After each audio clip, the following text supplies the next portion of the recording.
Welcome to Star Police Academy, number one police academy in Tamil Nadu, daily current affairs for TNUs, RB, TNPSC, SSC, RRB in banking. So, இன்று நடப்பு நிகழ்வுகளை பார்க்கலாம். So, first sports news தான். So, Miami open tennis championship வந்து யார் win பண்ணியிருக்காங்க அப்படின்றத பார்க்கலாம். ஸோ ஜானிக் சின்னர் அவர் தான் வந்து பார்த்தீங்கன்னா மியாமி ஓப்பன் டென்னிஸோட சாம்பியனாக வந்து வின் பண்ணியிருக்காரு. ஸோ அதுதான் இந்த நியூஸ் கொடுத்துருக்காங்க, இங்கே பார்த்துக்கோங்க. 11வது இடத்தில் இருந்த பல்கேரியாவின் கிரிகோ டிமிட்ரோவை சாய்ச்சது இவர் தான். யாருன்னா ஜானிக் சின்னர். ஸோ உங்களுக்கு கேட்கலாம், ரீசெண்டாக ஜானிக் சின்னர் வந்து எந்த ஸ்போர்ட்ஸை வந்து வின் பண்ணாரு அப்படின்னு கேட்டாங்கன்னா, so Miami open masters tennis போட்டியை தான் வந்து பார்த்தீங்கன்னா வின் பண்ணியிருப்பாரு. ஸோ இவர் எந்த ஸ்போர்ட்ஸோட தொடர்புடையவர் அப்படின்னு பார்த்தீங்கன்னா டென்னிஸ் அப்படின்றதையும் தெரிஞ்சுக்கோங்க. ஸோ நெக்ஸ்ட் இந்த நியூஸ்ல வந்து பார்த்தீங்கன்னா மின்னணு பொருட்கள், ஸோ கைபேசி ஏற்றுமதி முதல்வர் பெருமிதம் அப்படின்னு சொல்லியிருக்காங்க. இது வந்து பார்த்தீங்கன்னா நமக்கு தமிழ்நாடு நியூஸ்ல கவர் ஆகுது, சரிங்களா? ஸோ தமிழ்நாட்டில் மின்னணு பொருட்களின் ஏற்றுமதி மதிப்பு 2021ஆம் ஆண்டு 1.7 பில்லியன் அமெரிக்க டாலராக இருந்தது. ஸோ இது வந்து ஆஃப்டர் டிஎம்கே பதவியேற்றதுக்கு அப்புறம் இது வந்து 7.4 பில்லியன் அமெரிக்க டாலராக இது உயர்ந்திருக்கு அப்படின்றதையும் சொல்லியிருக்காங்க. ஸோ மின்னணு பொருட்கள் மற்றும் கைபேசி ஏற்றுமதியில முன்னணியில் நின்று நாட்டின் ஏற்றுமதி வர்த்தகத்துல தமிழ்நாடு 30% வந்து கான்ட்ரிபியூட் பண்ணுது அப்படின்னு சொல்றாங்க. அதாவது எலக்ட்ரானிக் கேட்ஜெட்ஸ்ல இதுக்கு முன்னாடி வந்து எவ்வளோ டாலர் வந்து இவங்க வந்து ஏர்ன் பண்ணிட்டு இருந்தாங்க அப்படின்னா ஏற்றுமதினால ஸோ 1.7 தான். ஆனால் ஆஃப்டர் 2021 டிஎம்கே பதவியேற்றதுக்கு அப்புறம் 7.4 பில்லியன் அமெரிக்க டாலராக வந்து உயர்ந்திருக்காங்க அப்படின்றத சொல்லியிருக்காங்க. ஸோ நெக்ஸ்ட் இந்த நியூஸ்ல கர்ப்பிணிகள் நிதியுதவி திட்டம் புதிய நடைமுறை அமல் அப்படின்னு சொல்லியிருக்காங்க. ஸோ இதில் வந்து பார்த்தீங்கன்னா டாக்டர் முத்துலட்சுமி ரெட்டி அவங்க இந்த பேரில் தான் வந்து பார்த்தீங்கன்னா இந்த கர்ப்பிணிகள் ஸ்கீம் வந்து கொடுக்குறாங்க. ஸோ தமிழகத்தில் கர்ப்பிணிகளுக்கு நிதியுதவி வழங்குவதில் புதிய நடைமுறை திங்கட்கிழமை, அதாவது ஏப்ரல் 1ஆம் தேதியிலிருந்து அமல்படுத்தப்பட உள்ளது அப்படின்னு சொல்லியிருக்காங்க. ஸோ அதன்படி இதுவரை 5 தவணைகளாக வழங்கப்பட்டு வந்த நிதியுதவி இனி 3 தவணைகளாக வழங்கப்பட உள்ளது. அதாவது 5 இன்ஸ்டால்மெண்ட் இருந்துச்சான், இப்போ வந்து பார்த்தீங்கன்னா 3 இன்ஸ்டால்மெண்ட்டாக வந்து அது மாறப்போகுது அப்படின்னு சொல்லியிருக்காங்க. ஸோ இதில் வந்து உங்களுக்கு தெரியணும், இந்த முத்துலட்சுமி ரெட்டி ஸ்கீமில் ஸோ இதில் தமிழ்நாடு கவர்மெண்ட் வந்து எவ்வளோ கொடுக்குது அப்படின்றத பாருங்க, சரிங்களா? ஸோ அதன்படி இதற்கு முன்பு வரை 5 தவணைகளாக வழங்கப்பட்டு வந்த 14,000 நிதியுதவி இனி 3 தவணைகளில் வழங்கப்பட உள்ளது. கர்ப்ப காலத்தின் 4வது மாதத்தில் 6,000 ரூபாவும், குழந்தை பிறந்த 4வது மாதத்தில் 6,000 ரூபாவும், ஸோ 9வது மாதத்தில் வந்து பார்த்தீங்கன்னா குழந்தை பிறந்து 9வது மாதத்தில் 2,000 ரூபாவும் வந்து கொடுக்க போகிறதா சொல்லியிருக்காங்க. ஸோ 6-6-2 அப்படின்றத ஞாபகம் வச்சுக்கோங்க. அது வந்து பார்த்தீங்கன்னா ஃபஸ்ட்டு கர்ப்ப காலத்தில் 4வது மாதம், அதே மாதிரி குழந்தை பிறந்ததுக்கப்புறம் 4வது மாதம், அதுக்கப்புறம் குழந்தையிலேருந்து 9வது மாதம், அது சரிங்களா? 6,000 2,000 அப்படின்றத ஞாபகம் வச்சுக்கோங்க. ஸோ 6-6-12 12-2 14. ஸோ கேல்குலேட் டேலி ஆயிடுச்சு. ஸோ இதையும் பார்த்து வச்சுக்கோங்க. அதே மாதிரி வந்து பார்த்தீங்கன்னா இங்கே கீழேயும் கொடுத்துருக்காங்க பாருங்க. ஸோ இதில் வந்து கிட்டு ஒன்று தருவாங்க. கிட்டு அப்படின்னா ஒன்றும் இல்லை, ஸோ அந்த நம்ம பூனைகள்லாம் வந்து பார்த்தீங்கன்னா ஒரு பாக்ஸில் போட்டு கொண்டு போவோம்ல, ஸோ அந்த மாதிரி ஒரு பாக்ஸ் கிட்டு மாதிரி தருவாங்க. அந்த பாக்ஸில் வந்து பார்த்தீங்கன்னா அந்த கர்ப்பிணி பெண்களுக்கான லேகியம், ஸோ அந்த அதுக்கப்புறம் வந்து குழந்தை பிறந்ததுக்கப்புறம் பவுடரு, டப்பா, ஸோ இது எல்லாமே வந்து அதில் கவர் ஆகும். அது வந்து நீங்கள் தெரிஞ்சுக்கணும், சரிங்களா? ஸோ நெக்ஸ்ட் இந்த நியூஸில் சூரிய கூடார உலர்த்தி அமைக்க மானியம் அப்படின்னு சொல்லியிருக்காங்க. ஸோ இந்த மாதிரி சப்சிடி கண்டிப்பாக வந்து எந்த டிபார்ட்மெண்ட் கொடுப்பாங்கன்னா வேளாண்மை துறை தான். ஸோ அவங்க தான் வந்து பார்த்தீங்கன்னா விவசாயிகளுக்கு மானிய விலையில சூரிய கூடார உலர்த்தி வந்து கொடுக்குறாங்க அப்படின்னு சொல்லியிருக்காங்க. ஸோ இது அமைக்கிறதுக்கு எவ்வளோ சைஸில் இருக்கணும் அப்படின்னா இந்த சூரிய கூடார உலர்த்தி ஸோ 400 முதல் 1000 வரை சிறு குறு ஆதிதிராவிடர் மற்றும் பழங்குடியின விவசாயிகளுக்கு 60% வந்து பார்த்தீங்கன்னா அவங்களுக்கு சப்சிடியும், மற்ற விவசாயிகளுக்கு பிசி எம்பிசி இவங்களாம் இருப்பாங்க இல்லையா, ஸோ அவங்களுக்குலாம் வந்து பார்த்தீங்கன்னா 40% சப்சிடியும் வந்து கொடுக்குறதா சொல்லியிருக்காங்க. ஸோ பார்த்து வச்சுக்கோங்க. ஸோ இந்த சூரிய கூடார உலர்த்தினா இதுதான். ஸோ நம்ம வந்து பார்த்துருப்போம் க்ரீன் ஹவுஸ் அப்படின்னு சொல்லிட்டு, இந்த க்ரீன் பச்சை கலரில் வந்து பார்த்தீங்கன்னா முன்னாடிலாம் வந்து கொடுத்துருப்பாங்க. ஸோ இப்போ வந்து பார்த்தீங்கன்னா கலர் மாற்றிருக்காங்க. ஸோ பார்த்துக்கோங்க. ஸோ நெக்ஸ்ட் நியூஸ் வந்து பார்த்தீங்கன்னா இன்று முதல் கேண்டிடேட்ஸ் செஸ். ஸோ இந்த கேண்டிடேட் செஸ்ல 5 இந்தியர்கள் வந்து களமிறங்குறாங்க. யார் யாருன்னு பாருங்க. ஸோ இங்கே கொடுத்துருக்காங்க பாருங்க. பிரக்யானந்தா, நெக்ஸ்ட் வந்து பார்த்தீங்கன்னா விதித் குஜராத்தி, வைஷாலி, அதுக்கப்புறம் பார்த்தீங்கன்னா குகேஷ் அவர்கள், அடுத்து கோனேரோ ஹம்பி, சரிங்களா? ஸோ இவங்க 5 பேர் தான் வந்து பார்த்தீங்கன்னா இந்த கேண்டிடேட்ஸ் செஸ்ல வந்து கலந்துக்கிறாங்க. அதே மாதிரி சர்வதேச செஸ் சம்மேளனத்தின் கேண்டிடேட்ஸ் செஸ் போட்டி வந்து பார்த்தீங்கன்னா கனடாவில் வந்து நடக்குது. ஸோ அங்கே தான் வந்து பார்த்தீங்கன்னா இந்த 5 இந்தியர்கள் வந்து போட்டிடுறாங்க, சரிங்களா? இது வந்து ஃபிடேவோட ஒரு சப் கேட்டகரி மாதிரி தான் இந்த கேண்டிடேட் செஸ் போட்டி வந்து இருக்கு அப்படின்றது தெரிஞ்சுக்கோங்க. ஸோ இது வந்து 4th ஜெனரல் எலெக்ஷன் பற்றி கொடுத்துருக்காங்க. ஸோ இது வந்து உங்களுக்கு மெயின்ஸுக்கு வந்து இது யூஸ் ஆகும். ஸோ இதை வந்து ஒரு தடவை பார்த்துக்கலாம். ஜவஹர்லால் நேரு மற்றும் லால் பகதூர் சாஸ்திரி மறைவை தொடர்ந்து பிரதமராக இந்திரா காந்தி பொறுப்பேற்ற பிறகு நாட்டின் அன்றைய அப்போ வந்து பார்த்தீங்கன்னா 27 மாநிலங்கள் இருந்துச்சு அப்படின்னு சொல்றாங்க. அது மட்டும் இல்லாமல் 520 மக்களவை தொகுதிகள் வந்து இருந்துச்சு அப்படின்றதையும் சொல்லியிருக்காங்க. சரிங்களா? ஸோ இங்கே வந்து பார்த்தீங்கன்னா இந்த பொது தேர்தலில் தான் 137 சட்டப்பேரவை இடங்களை கைப்பற்றி தமிழகத்தில் அன்றைய மெட்ராஸ் மாகாணம் முதல் முறையாக ஆட்சி அமைத்தது அப்படின்னு சொல்லியிருக்காங்க. ஸோ அந்த டைம்ல வந்து பிஎம் யாரு அப்படின்னா ஸோ இந்திரா காந்தி அவர்கள் தான் அப்படின்றது இங்கே கொடுத்துருக்காங்க.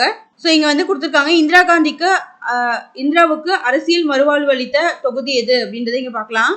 ஸோ 1975ஆம் ஆண்டு அவசர நிலை பிரகடனம் வந்து செஞ்சாங்க. ஸோ இதில் வந்து ஒரு கொஷின் இருக்கு, என்ன தெரியுமா?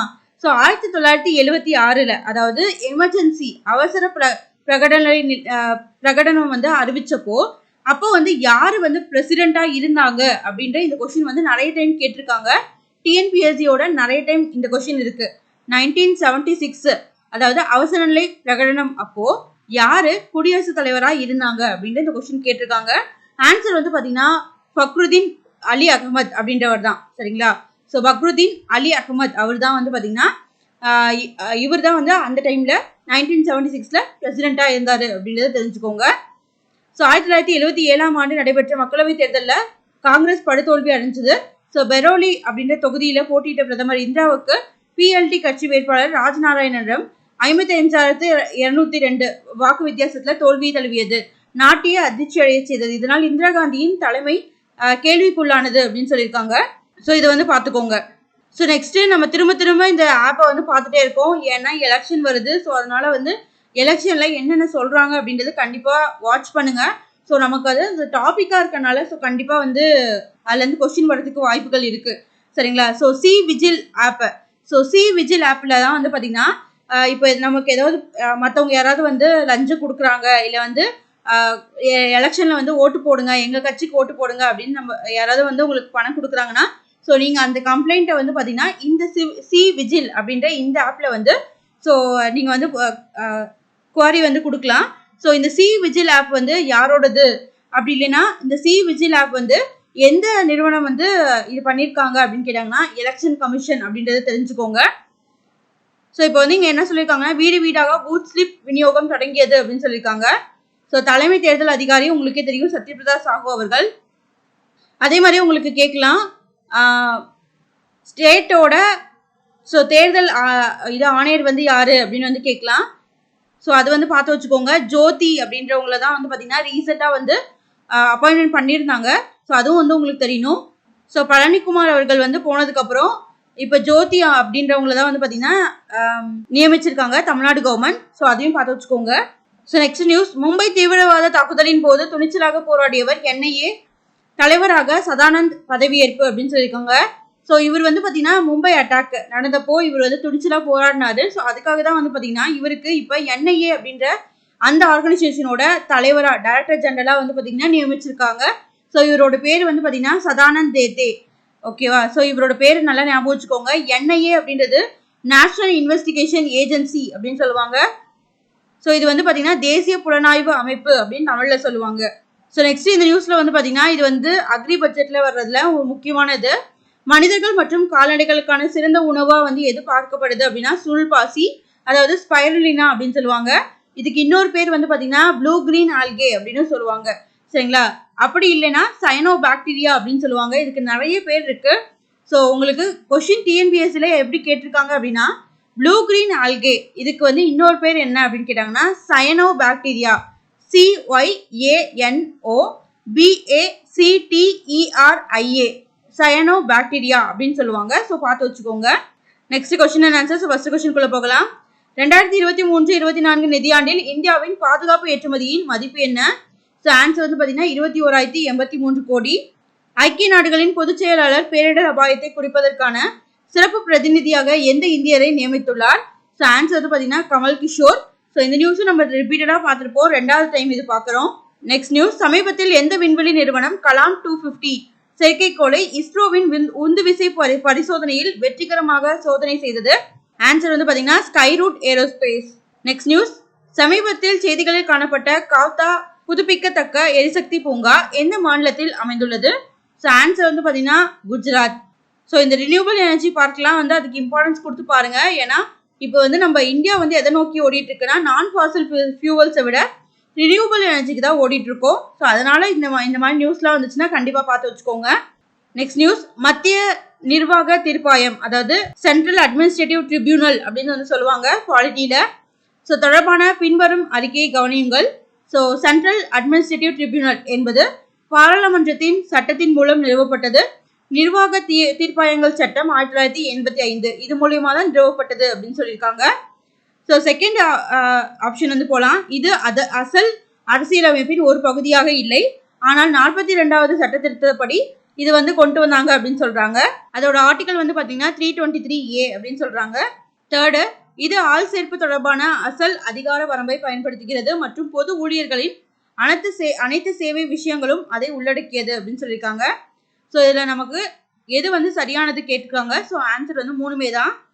நெக்ஸ்ட் நியூஸ், சமீபத்தில் உலகின் முதல் ஓம் வடிவ கோவில் எங்கு திறக்கப்பட்டது? ஆன்சர் வந்து பார்த்தீங்கன்னா ராஜஸ்தான். ஸோ இதிலே வந்து குரூப் 1ல ஒரு கொஸ்டின் கேட்டிருந்தாங்க. மவுண்ட் அபு எங்க இருக்கு அப்படின்ற மாதிரி கொஸ்டின் கேட்டிருந்தாங்க. மவுண்ட் அபு வந்து ராஜஸ்தான்ல இருக்கு. ஸோ இது வந்து தெரிஞ்சுக்கோங்க. டிஎன்பிஎஸ்சியோட ஒரு கொஸ்டின், மவுண்ட் அபு வந்து எங்க இருக்கு அப்படின்னு சொல்லிட்டு. MOUNTABU mount Abu.